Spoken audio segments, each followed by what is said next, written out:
પાટણ અને બનાસકાંઠા જિલ્લાના ખેડૂતોની વધી મુશ્કેલી 15મી માર્ચથી નર્મદાની કેનાલોમાં નહીં છોડાય સિંચાઈ માટે પાણી 15મી માર્ચથી સિંચાઈનું પાણી બંધ કરવાનો નર્મદા વિભાગનો નિર્ણય રાધનપુર નર્મદા વિભાગે પત્ર જાહેર કરી ખેડૂતોને આપી સૂચના બિનઅધિકૃત રીતે મુકાયેલા મશીનો પંપો બકનડીઓ હટાવી લેવા સૂચના કેનાલ સાફ સફાઈ કરવાની હોવાથી નહીં મળે ખેડૂતોને સિંચાઈનું પાણી પ્રશાસનના નિર્ણયથી પશુઓને પીવાના પાણીની ઊભી થઈ શકે છે સમસ્યા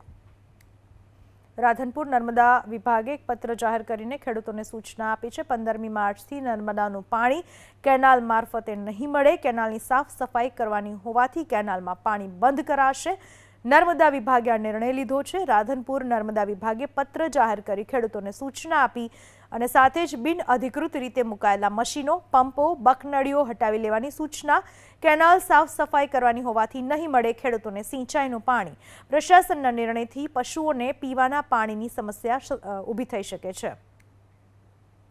આ વિશે વધુ માહિતી આપવા આપણી સાથે જોડાઈ ચૂક્યા છે ફોન લાઈન પર અમારા સંવાદદાતા એઝાઝ મંસૂરી એઝાઝ કેટલા દિવસ સુધી પાણી નહીં મળી શકે અને શું પરિસ્થિતિ ઊભી થઈ શકે છે ખેડૂતો માટે અને પશુપાલકો માટે જે રીતના પાટણ જિલ્લો અને બનાસકાંઠા જિલ્લો છે તે ખેતી પર આધારિત જિલ્લો છે અને પશુપાલન પર આધારિત જિલ્લો છે ત્યારે નર્મદા નિગમ દ્વારા નોટિસ ઇસ્યુ કરવામાં આવી છે 15 માર્ચથી નર્મદાની જે કેનાલો છે તેના અંદર સિંચાઈનું જે પાણી આપવાનું આવે છે તે તમામ રીતે સિંચાઈનું પાણી છે તે બંધ કરવામાં આવશે સાથે જે રીતના બિનઅધિકૃત રીતે જે કેનાલ ઉપર જે મશીનો કે અથવા પંપો અથવા નળીઓ મૂકવામાં આવી છે તેને પણ હટાવી દેવાની સૂચના આપી છે સાથે કહી શકાય કે જો હટાવવામાં નહીં આવે તો પોલીસને લઈને કાયદેસરની કાર્યવાહી પણ કરવામાં આવે એટલે મહત્વનું બાબત એ છે કે જે રીતના નર્મદા નિગમની જે કેનાલો આવે છે તેને સાફ સફાઈ કરવા માટે મહત્વનો નિર્ણય લેવામાં આવ્યો છે કે જે કેનાલોના અંદર જે રિપેરિંગ હોય અથવા જે ઘાસ તેમજ જે લીલ જામી હોય છે તેને સાફ કરવા માટે નર્મદા નિગમ દ્વારા આ આદેશ કરવામાં આવ્યો છે અને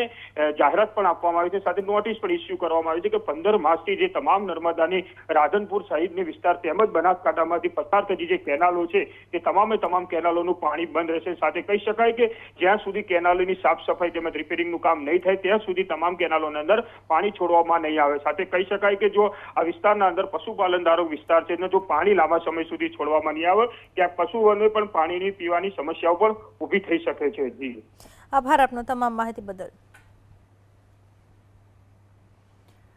નર્મદા વિભાગે નિર્ણય લીધો છે રાધનપુર નર્મદા વિભાગે પરિપત્ર જાહેર કરીને ખેડૂતોને સૂચના આપી પાણી છોડવામાં નહીં આવે 15 માર્ચથી